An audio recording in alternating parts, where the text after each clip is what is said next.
Martín Lutero, el reformador que transformó la cristiandad europea, prólogo en la chispa en un mundo de templos y mercados. A principios del siglo XVI, Europa parecía una trama ya conocida: reinos viejos, mercaderes ambiciosos, universidades en pugna por la autoridad, y una iglesia que, a los ojos de muchos, combinaba grandeza espiritual con prácticas que olían a mercado. En ese momento emergió un fraile agustino de voz áspera y teología afilada. Martín Lutero no vino a inventar la piedad ni a destruir la fe. Vino a disputar un punto central en cómo se obtiene la salvación y quién puede proclamarla. Sus 95 tesis clavadas en la puerta de la iglesia de Wittenberg son el símbolo fundacional de una crisis que reorganizaría Europa. Reforma religiosa, fractura política, alfabetización masiva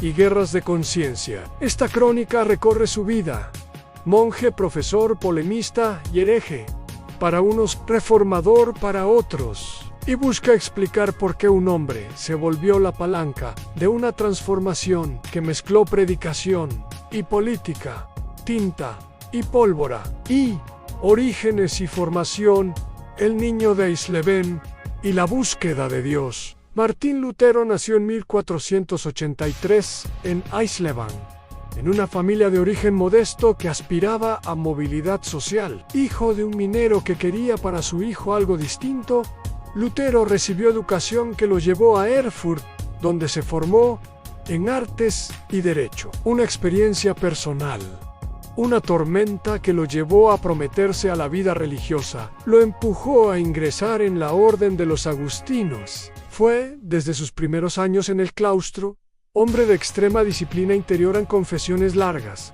lecturas de los padres de la iglesia y una búsqueda angustiosa por la certidumbre divina. Esa inquietud no era mera neurosis espiritual, era el motor que lo convertiría en lector implacable de textos y en teólogo de controversia. Segundo, el monje y el profesor en Wittenberg, la Biblia y el regreso a la escritura asignado a la Universidad de Wittenberg, Lutero se convirtió en profesor de Biblia. Allí su vida tomó dos rumbos paralelos: a la enseñanza y la traducción. En el contacto directo con los textos patrísticos y con las cartas de San Pablo, comenzó a formarse una intuición clave: a la salvación no es mérito humano, ni pago por sacramentos, sino don por la fe. Ese giro interpretativo, la doctrina de la justificación por la fe sola, no fue simple alcance académico. Representaba una relectura radical de la autoridad eclesial. Su énfasis en la escritura como norma suprema sola, scriptura, lo colocó en tensión con las prácticas instituidas que mezclaban fe y economía sacramental. Tercero, las tesis y la chispa pública, 1517, y la protesta contra las indulgencias, en 1517. La discusión estalló con fuerza pública. El comercio de indulgencias, certificados que prometían remisión de penas y, en práctica, se vendían para financiar la construcción de la Basílica de San Pedro, tocó una fibra sensible en Lutero. Sus 95 tesis no fueron, al inicio, manifiesto revolucionario, sino invitación a debate académico. Clavarlas en la puerta de la iglesia fue gesto dentro de una cultura intelectual que usaba la puerta como tablón de anuncios. Pero la imprenta transformó el folleto en noticia. En las tesis circularon por Alemania y más allá. Lo que había sido protesta teológica se convirtió en cuestión pública. La cuestión esencial era sencilla y demoledora: ¿puede el dinero comprar la gracia? Para muchos, la respuesta afirmativa era negocio y poder. Para Lutero, era herejía. Cuarto, la ruptura con Roma en inversión del conflicto y la acusación de herejía. Lo que siguió fue escalada.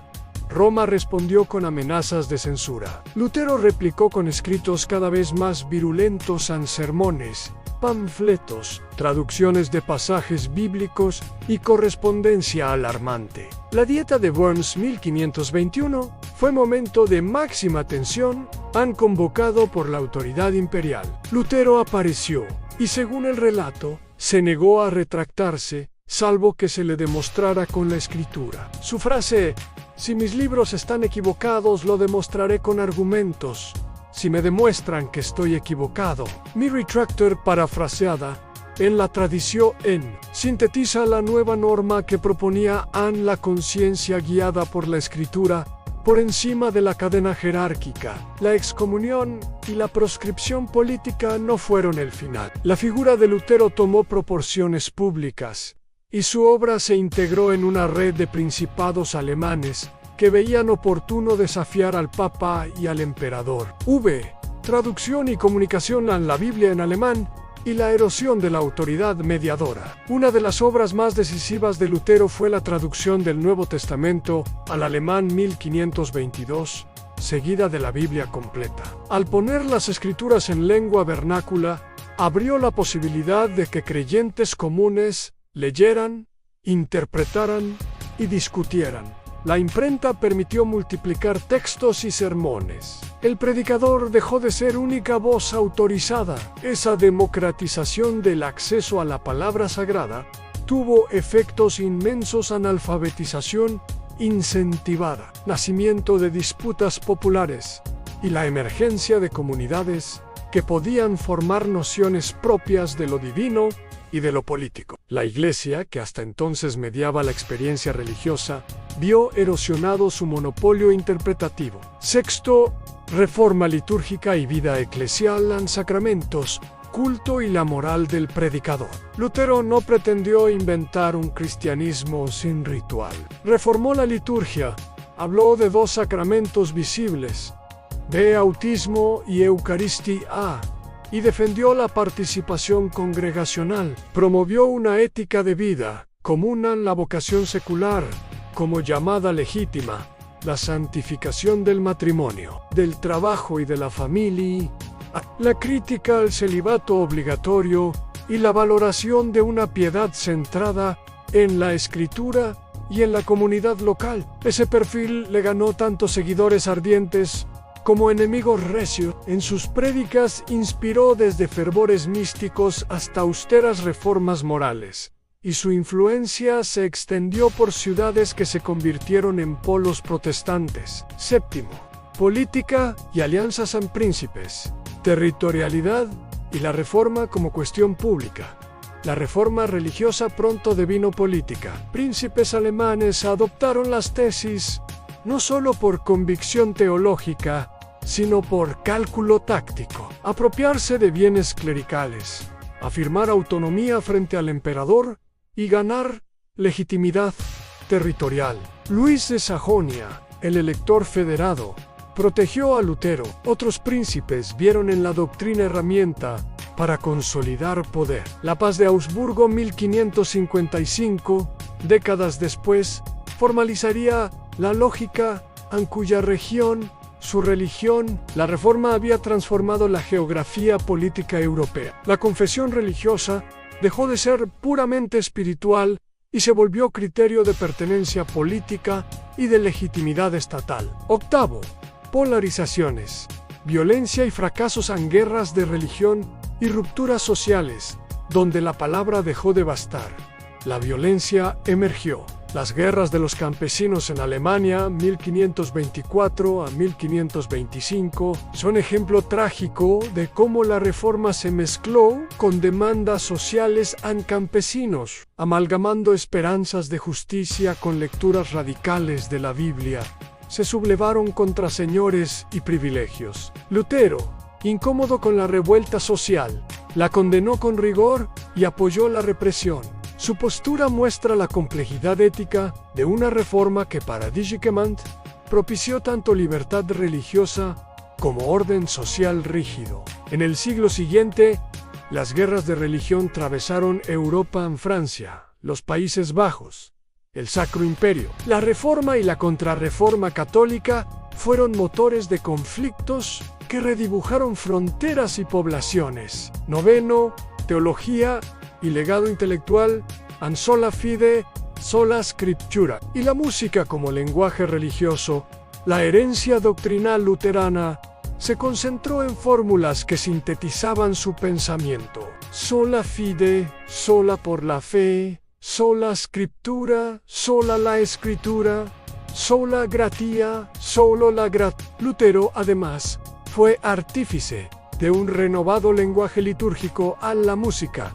Con compositores como Johann Sebastian Bach, a la larga, se volvió medio formativo de la piedad protestante. Los himnos de Lutero y su énfasis en la congregación cantando reforzaron la comunidad como cuerpo. En la universidad y en la predicación, la teología luterana desafió a la escolástica y propuso una relación personal y comunitaria con la palabra. Viejo y cansado, pero con la impronta de la época a últimos años y muerte en 1546. Los últimos años de Lutero combinaron producción teológica, polémicas y trabajo institucional para consolidar la Iglesia luterana. Sus escritos tardíos muestran tono áspero y a veces contradictorio, sobre todo en temas de judíos y de orden social, donde sus palabras heredaron líneas problemáticas que serían criticadas intensamente por generaciones posteriores. Murió en 1546 en Eisleben, dejando una crónica de obras que habían transformado no solo cómo se entendía la salvación, sino cómo la política europea se organizaba alrededor de las confesiones. Su partida no puso fin a la Reforma, la extendió en multiplicidad confesional y en la emergencia de nuevas instituciones, universidades, imprentas y sistemas pastorales. Epílogo: Annum Hombre y una época que se miraron en espejo. La aparición de Lutero es inseparable de su tiempo en imprenta. Reyes en disputa, deseos de autonomía urbana y problemas fiscales de la Iglesia conformaron el terreno en que su crítica germinó. Su fuerza fue conjugar una teología que tocaba la conciencia con una comunicación eficaz que habló a las masas. Sermon simple, traducción vernácula y panfletos penetrantes. La Reforma protestante fue, por tanto, mochila doctrinal y fenómeno social. Provocó alfabetización, reordenó poder y cambió la vida cotidiana. Legado político y cultural. El legado es complejo. Por un lado, la Reforma promovió la lectura directa de la Escritura, desafió la centralidad papal y abrió camino a formas de legitimidad religiosa nacional. Por otro lado, aceleró conflictos religiosos que costaron vidas y potenció herramientas de control estatal sobre la religión.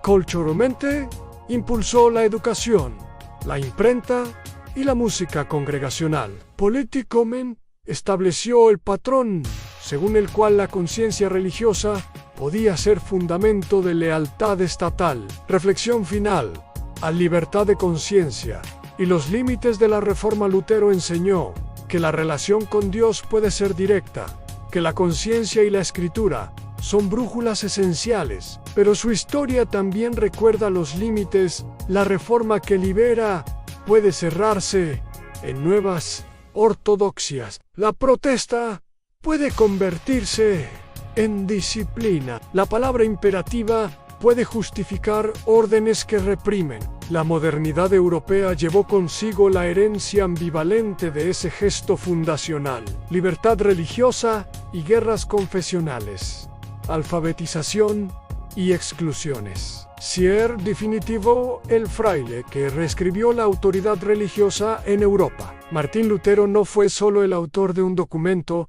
ni el iniciador de una moda teológica. Fue quien, con Biblia en mano y pulso ante el poder, convirtió la cuestión de la salvación en pregunta pública y política. Su vida enseñó que las ideas, cuando se imprimen y se escuchan, pueden movilizar pueblos, trastocar tronos y forjar nuevas instituciones. La historia europea del siglo XVI no se entiende sin su figura en el hombre que, en su búsqueda angustiada de Dios, obligó a la cristiandad a mirarse otra vez en el espejo. Su legado es inmenso y sigue resonando hoy. Si te ha gustado este contenido, no olvides suscribirte al canal, darle like al video y activar la campanita para que no te pierdas nuestro próximo episodio. ¡Hasta la próxima!